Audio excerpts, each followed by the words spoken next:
Welcome. If you found your way here, perhaps something in you is ready to pause, to reflect, to sit with what has been unfolding quietly beneath the surface of your days.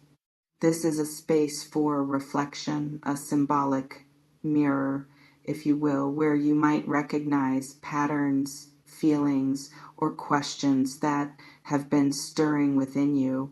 Some people notice a shift in how they are being seen, not because the world has changed, but because something in them has become clearer, steadier, less willing to bend where they once might have folded.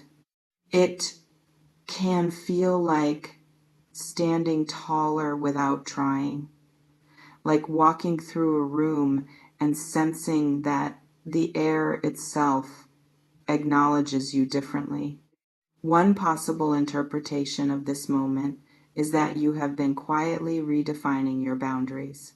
You may have spent time, weeks, months, perhaps longer, learning what you will no longer accept, what you will no longer explain away, what you will no longer shrink yourself to accommodate. And in that quiet redefinition, others may begin to notice.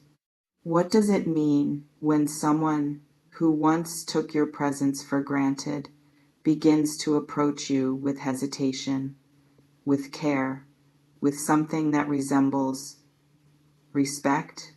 You may recognize this as the natural consequence of your own inner work, of your refusal to perform, of your choice to stop proving your worth to those who were never truly listening. Some people describe a feeling, a sense that someone from their past is reconsidering, rethinking, coming back with a different posture, not with arrogance or assumption, but with humility. It can feel like watching someone realize too late or just in time that you are not a convenient option, that you are not a placeholder, that you are not someone to be tested, dismissed, or returned to on a whim. But here is where reflection deepens. What does it mean if they do return and you are no longer the person who needed them to? One possible layer of this experience is the recognition that your growth has made you unfamiliar even to yourself, that the version of you who might have welcomed them back without question no longer exists. You may find yourself observing their attempts with curiosity rather than urgency, with clarity rather than longing. This is discernment. It can feel like standing at a crossroads where one path leads backward into familiar patterns and the other leads forward into territory you have been quietly preparing for, even if you didn't know it. What if their return is less about them realizing your value and more about you realizing you no longer need their validation to confirm it? Some people notice that when they stop chasing, stop explaining, stop making themselves smaller to fit into someone else's uncertainty, the dynamic shifts entirely.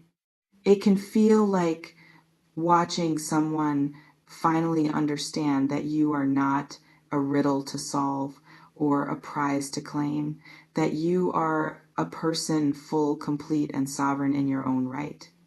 One symbolic interpretation of this moment is that you have become unreadable to those who once thought they knew you, not because you are hiding, but because you are no longer performing, no longer translating yourself into a language that makes others comfortable. And in that untranslated space, you have found a kind of power, not the power to control outcomes, not the power to force recognition, but the power to know deeply and quietly that your worth is not contingent on whether someone else finally sees it. You may recognize that their awareness of you, their sudden clarity, their corrected approach does not obligate you to anything. You are free to observe, to consider, to choose. If they are coming back correct, as the saying goes, what does correct even mean to you now? Does it mean apology? Does it mean consistency? Does it mean effort that matches their words? Or does it mean something quieter, something you have been building within yourself, independent of anyone else's participation? Some people describe a feeling of being tested by their own hearts. It can feel like being offered a second chance and realizing you are the one deciding whether to accept it, whether it aligns, whether it honors the person you have become. One possible interpretation is that this moment is less about their return and more about your readiness to hold space for complexity, to allow both your past self and your present self to coexist without shame, to honor what was without being bound to it. You may notice that you no longer need closure in the form of their understanding, that you have given yourself permission to move forward with or without their acknowledgement. And if they do come back, it will be into a version of you that is not waiting, not wishing, not hoping for them to complete something you have already completed within yourself. Consider this. Not everyone who realizes your value will have the privilege of experiencing it again. And that is protection. That is sovereignty. Some people find that the moment they stop needing someone to come back is the exact moment that person begins to lean forward. It can feel like cosmic irony, but perhaps it is simpler than that. Perhaps it is just the natural rhythm of release and return, of letting go and creating space, of no longer holding the door open and watching what happens when you finally walk through it yourself.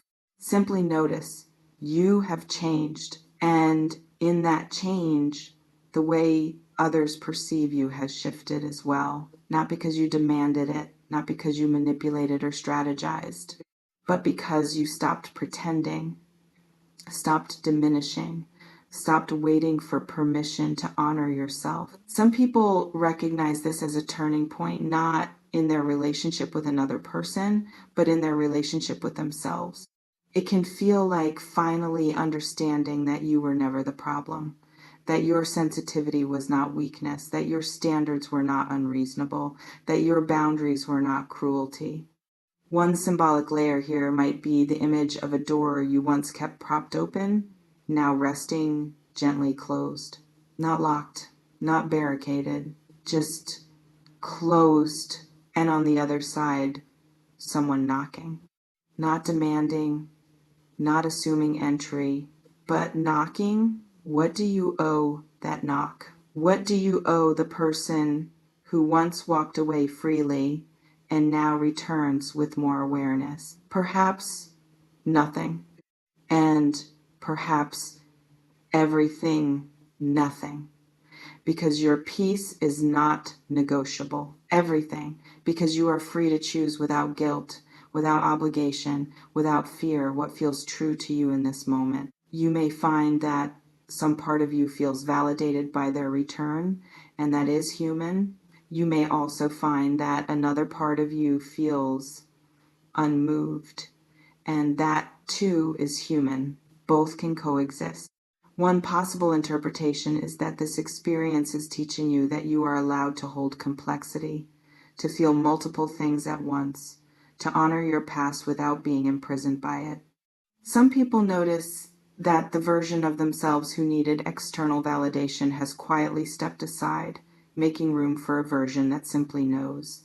It can feel like standing in your own light without needing someone else to turn it on.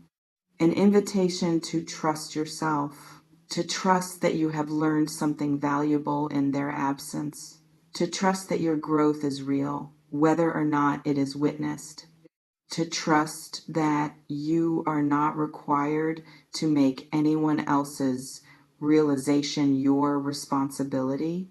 Some people describe a quiet confidence that emerges in moments like this. Not arrogance, not superiority, just knowing that they have walked through fire and come out softer, not harder. Knowing that they have rebuilt themselves without an audience, without applause, without proof that it would matter. It can feel like the difference between needing to be chosen and choosing yourself so fully that being chosen by another becomes optional. One symbolic reading of this moment might be that you are being offered a mirror, not a mirror that shows you who they think you are, but a mirror that reflects who you have become when no one was watching. And in that reflection, you may see someone stronger than you expected, more whole, more clear. Sit with that image. To acknowledge that the work you have done, the inner recalibration, the boundaries set, the silence honored, has shaped you into someone who no longer bends to be loved. Some people find that this realization is both liberating and sobering. It can feel like graduating from a version of love that required you to be less and stepping into a version that asks you to be more. Not more for them, more for you.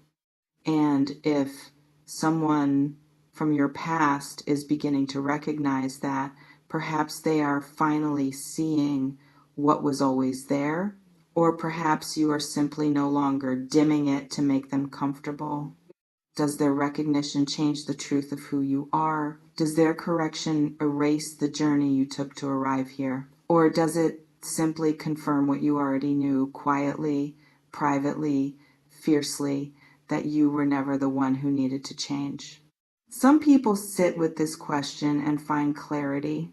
Others sit with it and find more questions. Both are valid. One possible interpretation is that this moment is less about them at all. It is about you witnessing your own transformation. It is about you recognizing that you no longer need their return to feel complete.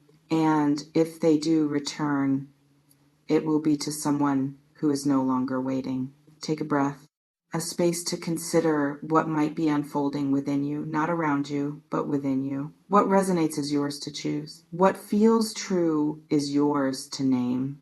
What to carry forward and what to leave behind belongs entirely to you.